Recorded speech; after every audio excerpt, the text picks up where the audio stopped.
M- Ms. Estella Eliada, the component lead trading services under GIZ, you're welcome.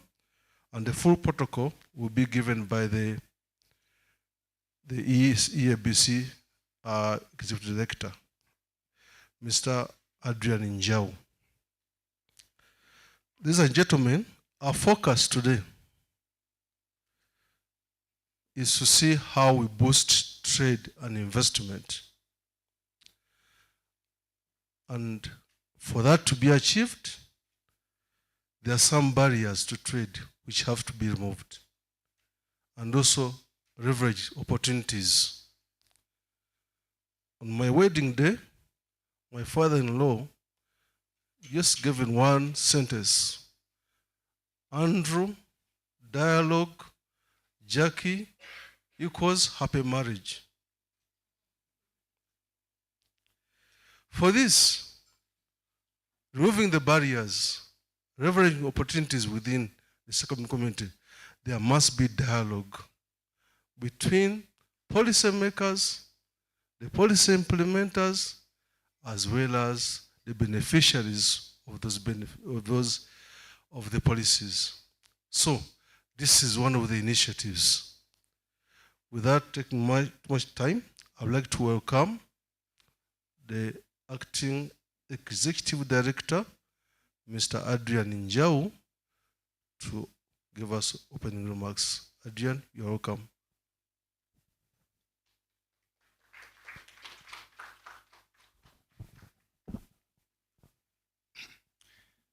Thank you very much, moderators. Chief Guest Her Excellency Veronica Nduva, Secretary General, East Africa Community. Ms. Annette Semwemba, Deputy Secretary General, Customs, Trade and Monetary Affairs, East Africa Community.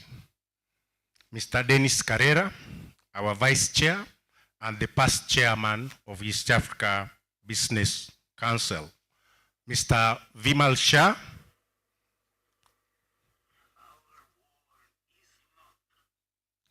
Mr. Vimal Shah, past Chairman, East Africa Business Council. And Ms. Flavia Businge, Director, Customs and Trade, East Africa Community Secretariat. Mr. Jean Havugimana, Director, Productive Sector, East Africa Secretariat. EABC board members in presence, our partner, Estella Ayada, GIZ,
to our key sponsors, Isuzu East Africa, Tanzania Cigarette Public Limited Company, Stanbic Bank, Group EAC, and Tanzania Breweries Company Limited for their support.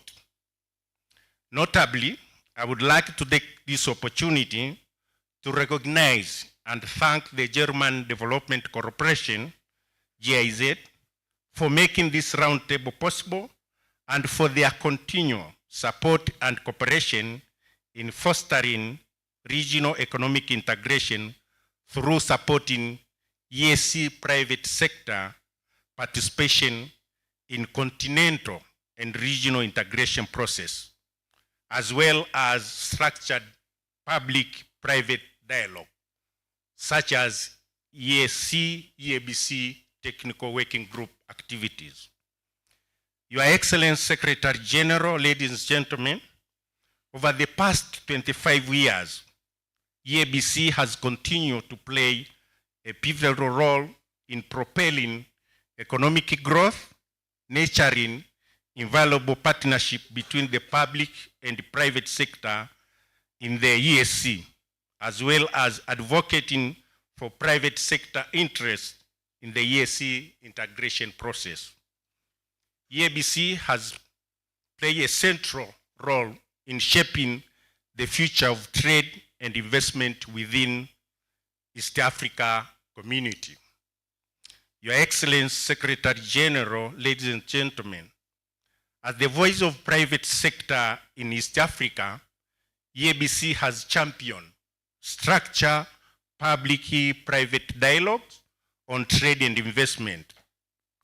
This has been facilitated through our observer status at EAC level, the EAC Consultative Dialogue Framework, and the EAC EABC Technical Working Group.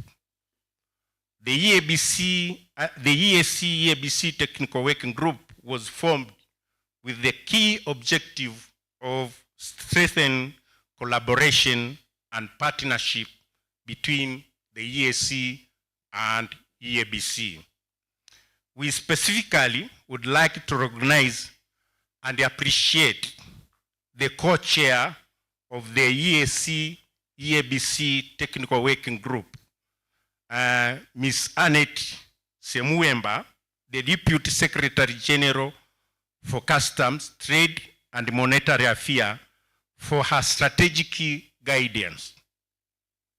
The EABC Technical Working Group comprises officials from EAC, EABC, and the National Private Sector Apex Board in the region, has been central in addressing policy issues inhibiting business from fully exploiting opportunities presented by EAC integration process. The 2024-25 EAC EABC regional policy priorities outlining the roadmap to improve the business and investment climate in the region is one of the key documents developed by the EABC EAC Technical Working Group. Let me take this opportunity also to thank the entire staff of EAC Secretariat for their commitment to involve the EABC and the entire EAC private sector in the integration agenda.